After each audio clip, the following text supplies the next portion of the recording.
Nandito ka sa video na ito kasi gusto mong malaman kung paano mo ipapagawa sa JLC PCB yung gawa mong PCB layout. Well, nasa tamang video ka. Let me teach you how.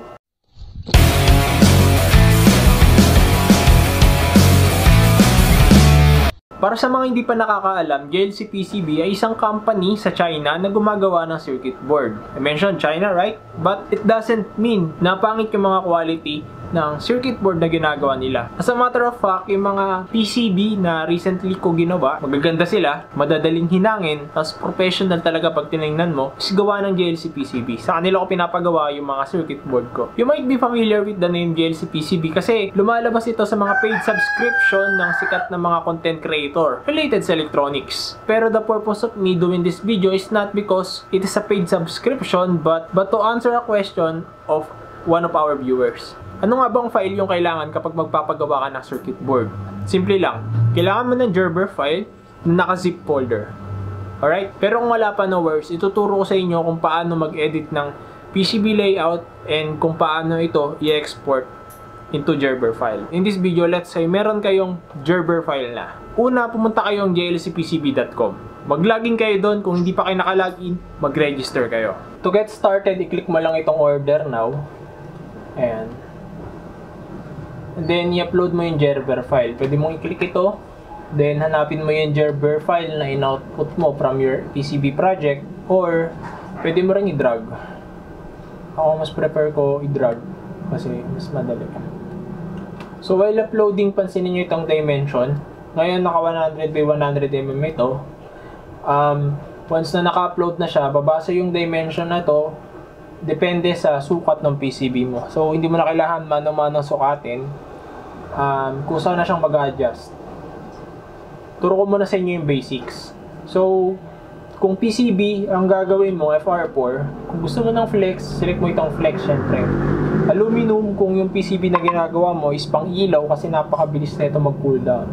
Other types are copper core, Rogers, PTF, Teflon. Pagdating sa layers, common na ginagamit is yung 2, top and bottom. Kung bottom lang yung PCB mo, i-select mo yung 1. Then, kung meron kang mga layers sa gitna, for example, 4 layers mo, click mo yung 4. Piliin mo yung layer, number of layers dito base sa design mo. So, expect nyo na, mas madaming layer, mas mahal syempre. So, sa akin to lang. Dimension, okay na yan. PCB quantity, kung ilang PCB yung gusto mong ipagawa. Ayan. Mas marami, mas mahal, syempre. Then, product type. Ito bang PCB mo is pang-industrial, commercial lang.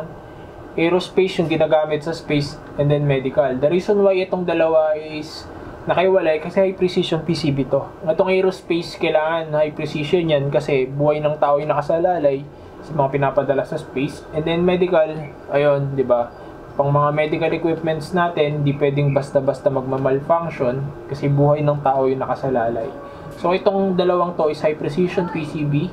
And kapag isa-select mo yan, expect mo ng napakamahal yan. Alright? Let's proceed with PCB specifications. Number 1 is different design. Ilang design ba ang meron sa Gerber file mo? So, ang sa akin, isa lang, kaya nakaselect isa lang. Kung maraming design, ayan yung example. Kung marami kang design, siyempre, isa-select mo, depende sa dami ng design, meron yung Gerber file na in-upload mo. Next is delivery format. Single PCB means, pagka na-receive mo siya, cut to dimension na siya. For example, ito sa akin, hindi ko to ma-receive ng rectangle or square. Kung anong hugis nito, ayan, nakapaloob to, tapos biglang lalabas ng ganyan. Yan mismo, ganyan na ganyan ko siya ma-receive. Panel by customer and then panel by JLC PCB. Yan, makikita mo yung circuit board mo magkakatabi, then naka-B-score sila. Babaliin mo na lang yan once na na-receive mo para mapag-iwa-iwalay. So, para sa akin, much better kung pipiliin mo yung single PCB kasi hindi mo na kailangan bali-baliin, wala ka ng trabahong gagawin, naka-cut to size na siya. And then, tipid pa sa shipping. Kasi kung mapapansin nyo, kung pipiliin ko ito, medyo mahal yung shipping niya. Ayan o. Kasi medyo, mas malaki siya eh. Depende sa inyo, kung anong trip nyo. Next is PCB thickness. Common is 1.6. Kung gusto nyo manipis, ayan, pili lang kayo. Gusto nyo ng mas makapal, pili nyo yung 2. PCB color. Pinaka-common green, ito yung pinaka-mura sa laging naka-promo. Ito yung pinaka-common kasi na kulay ng PCB. Pero kung gusto nyo ibang kulay, okay lang din naman. May purple, may red, yellow, blue, white, and black. Silk screen, isa lang pagpipilian, white. Pero kapag white na PCB ang pinili mo, black ang meron. Itong silk screen is yung parte ng PCB kung saan nakaprint yung description. For example, R1, C1, IC1, doon mo ma-identify kung anong component yung dapat mong ihinang. Then, surface finish, HASL, hot air soldering level, with LED type. Ito yung pinakamura. So, kung mapapansin nyo, yung mga pads niya is covered ng LED. Kaya kapag hininang mo siya, ang dali lang hinangin, kapit agad yung tingga. Others is LED free naman itong isa. Medyo mas mahal nga lang to. Kung gusto mo, sa PCB mo, na may mga gold, pinaka-pads niya is merong napaka-nipis na layer ng ginto. High precision yon, piliin mo tong ini. Pagdating naman dito sa high spec option, hindi ko na ginagalaw to. Ayan. Nilalagpasan ko na yan. Pati sa advanced option. Then, PCB assembly. Ibig sabihin, kapag tinurn on ko ito, dadating to sa akin na may mga nakahinang na. Naka-assemble na rin siya. Pero kung gusto mo, na ikaw na rin mismo yung mag-assemble, ay mong ipa-assemble sa kanila, turn off mo lang para ma-receive mo PCB lang. Stencil, magandang i-turn on to kung maraming PCB ang ipapagawa mo. Kung maraming PCB ang ginawa mo. Itong stencil na ito is parang aluminum na pattern. So kapag in-spread mo yung solder paste, meron kang guide, spread ka lang ng spread, tapos hot air ka lang ng hot air. So just a heads up, itong PCB assembly sa stencil, nasa sa inyo naman yan kung gusto nyong i-turn on. Kung ayaw nyo, gusto nyong makatipid, pwede nyo namang wag i-on itong dalawang option na ito. Kasi, syempre, kapag naka-turn on ng PCB assembly, mas mahal yan. Additional cost yan. And then, kung naka-turn on ng stencil, ganun din, additional cost din. Pati sa shipping. So once done, sa akin, hindi ko natin naroon. Gusto ko, ako lang maghihinang. 5 pieces.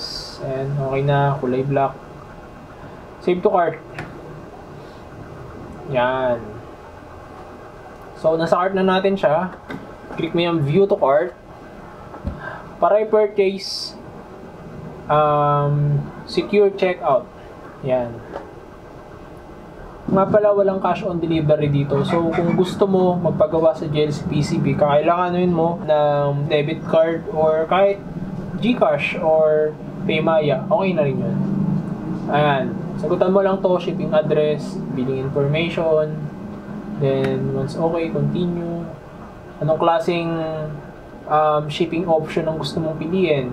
DHL, pinakamabilis. Merong UPS, FedEx, E-Express, pinakamura. Pinakamatagal din. Nasubukan ko na yun eh. Napakatagal.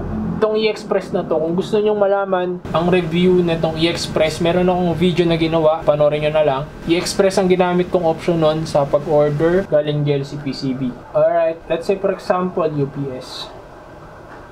Click continue. Example lang yan. May dalawang option. Pwede mong bayaran ngayon o kaya ipapa-review mo muna sa engineer. Once na okay na, saka mo babayaran. Pero huwag mong i-expect na magtutuloy-tuloy yung order mo hanggat di mo pa nababayaran. Kahit natapos na ni engineer i-review yung order mo. Para mas maganda, pwede mo na para, for example, natapos ni engineer habang natutulog ka, tuloy-tuloy lang yung order mo. Then, submit order. So, next is payment. Pipili ka dito kung anong option. Then, once done, click mo lang yung pay. Then, okay na yun. Antay ka lang ng mga ilang araw. Then, ma-receive mo na yung gawa mo. Once your order is completed and delivered, ma-receive mo siya ng nakaganitong box.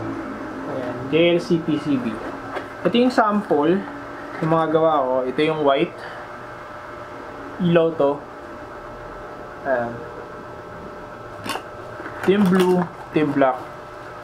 So, single PCB ang pinili ko para hindi ko na siya babaliin. Nakakat na siya. Kumbaga, hihinang ko na lang siya pagdating. Kabilaan yan. Merong top and bottom.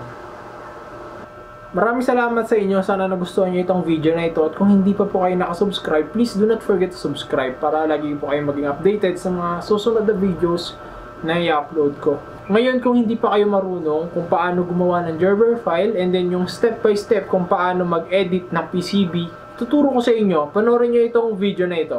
Turo ko sa inyo kung paano, step by step, paano mag-edit ng PCB. Pag nakagawa na kayo ng PCB layout, paano i-export into Gerber file. Yung Gerber file na yun is the file na kailangan ng PCB manufacturers para magawa nila yung PCB na gusto mong ipagawa. Alright, so thank you sa panonood. Salamat. Peace!